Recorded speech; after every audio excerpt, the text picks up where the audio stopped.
ନାରାୟଣପାଟଣା ରାଧାକୃଷ୍ଣ ଉଚ୍ଚ ପ୍ରାଥମିକ ବିଦ୍ୟାଳୟର ଜାତୀୟ ସେବା ଯୋଜନା ଆନୁକୂଲ୍ୟରେ ପଶ୍ଚଗ୍ରାମ ଓଡ଼ିଆପେଣ୍ଠାରେ ଦୀର୍ଘ 7 ଦିନ ଧରି ଚାଲିଥିବା ଶୀତକାଳୀନ ସ୍ୱତନ୍ତ୍ର ଶିବିର ଉଦ୍ଯାପନ ହୋଇଯାଇଛି। ଆଜି ଏହି ଉଦ୍ଯାପନୀ ଉତ୍ସବ କାର୍ଯ୍ୟକ୍ରମରେ ଭାରପ୍ରାପ୍ତ ଗୋଷ୍ଠୀ ଶିକ୍ଷା ଅଧିକାରୀ ଈଶ୍ୱର ଚନ୍ଦ୍ର ମୁଦୁଳି ଯୋଗ ଦେଇଥିବା ବେଳେ ଏନ୍ଏସ୍ଏସ୍ର ଜିଲ୍ଲା କାର୍ଯ୍ୟକ୍ରମ ଅଧିକାରୀ ସୁଶାନ୍ତ କୁମାର ବେହେରା, ଅବସରପ୍ରାପ୍ତ ଶିକ୍ଷକ ତଥା ସମାଜସେବୀ ସୁରେନ୍ଦ୍ର କୁମାର ମହାନ୍ତି, ଅବସରପ୍ରାପ୍ତ ଶିକ୍ଷକ କାମେଶ୍ୱର ପଟ୍ଟନାୟକ, ଅବସରପ୍ରାପ୍ତ କୃଷି ଅଧିକାରୀ ଗାବ୍ରିଏଲ ଡୁଙ୍ଗଡୁଙ୍ଗ ସମ୍ମାନିତ ଅତିଥି ରୂପେ ଯୋଗ ଦେଇଥିଲେ। ଅଗ୍ରପୂଜ୍ୟ ଗଜାନନଙ୍କୁ ପୁଷ୍ପାଞ୍ଜଳି ଅର୍ପଣ ପୂର୍ବକ ଅନୁଷ୍ଠାନର ଅଧ୍ୟାପକ ସୁଧୀର କୁମାର ଜେନା ଅଭିଭାଷଣ ପ୍ରଦାନ କରିଥିଲେ। ଅତିଥିବୃନ୍ଦ ସ୍ୱେଚ୍ଛାସେବୀମାନଙ୍କୁ ସେବା କ୍ଷେତ୍ରରେ ନିଷ୍ଠାପରତା ଏବଂ ଉତ୍ତମ ଗୁଣବତ୍ତା ଅବଲମ୍ବନ କରିବା ନେଇ ପରାମର୍ଶ ଦେଇଥିଲେ।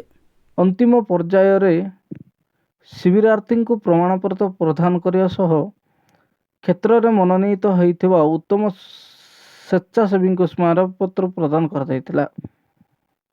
କାର୍ଯ୍ୟକ୍ରମ ଅଧିକାରୀ ଡକ୍ଟର ତ୍ରିବେଣୀ ପ୍ରଧାନ ଉଦ୍ଯାପନ ଉତ୍ସବର ସୁପରିଚାଳନା କରିବା ସହିତ ଅତିଥିମାନଙ୍କୁ ଧନ୍ୟବାଦ ଅର୍ପଣ କରିଥିଲେ।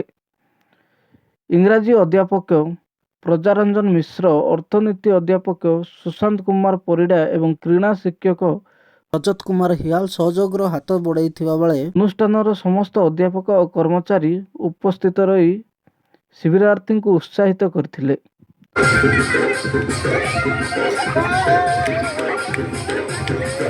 ଲକ୍ଷ୍ମୀପୁରରୁ ପ୍ରମୋଦ ଜେନାଙ୍କ ରିପୋର୍ଟ, ଫାଷ୍ଟ ନ୍ୟୁଜ୍ ଓଡ଼ିଶା।